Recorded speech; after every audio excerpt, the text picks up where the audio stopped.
দেখি নাই, খন্দক যুদ্ধ দেখি নাই, আমরা ফিলিস্তিন দেখি নাই, আমরা নরেন্দ্র মোদীর শাসন দেখি নাই। আমরা শুধু পেপার পত্রিকায়, সোশ্যাল মিডিয়ায় এসব সংবাদ শুধু আমরা দেখি। এইবার আমরা আর এই সংবাদ দেখতে চাই না। পৃথিবীর তৃতীয় বৃহত্তম মুসলিম রাষ্ট্র, 18 কোটি মুসলমানের দেশ, যেই সূর্যের আলো আমরা গ্রহণ করছি সকাল থেকে সন্ধ্যা পর্যন্ত, কিছুক্ষণ পরে এই সূর্য অস্ত যাবে পশ্চিম আকাশে, আবার পূর্ব আকাশে সকালবেলা সূর্য উঠবে। কে সেই সূর্য ওঠা? আমার শ্বাস প্রশ্বাস কে সেই সুযোগ গ্রহণ করার তৌফিক দান করেছে?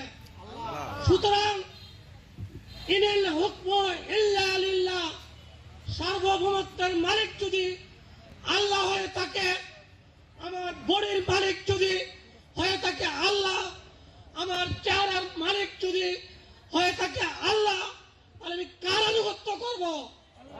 তাহলে কুরআন যদি আমি বিশ্বাস করি, মসজিদে যদি আমি নামাজ পড়তে পারি, ওই ঈদগাহে যদি আমি নামাজ পড়তে পারি, কার নির্দেশে পড়ি? তাহলে পার্লামেন্ট চলবে কার নির্দেশে?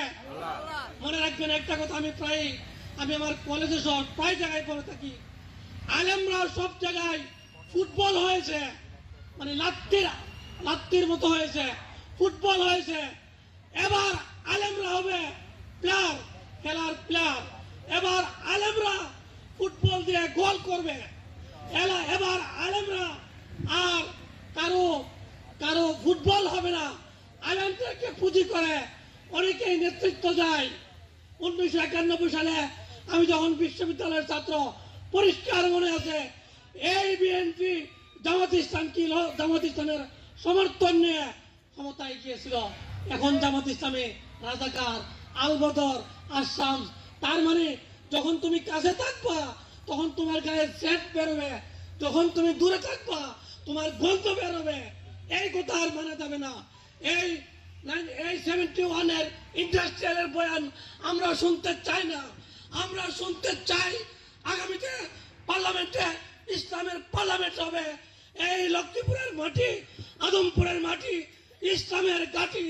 ইনশাআল্লাহ এই কথাগুলো বলে আমি আমার বক্তব্য শেষ করছি। আসসালামু আলাইকুম।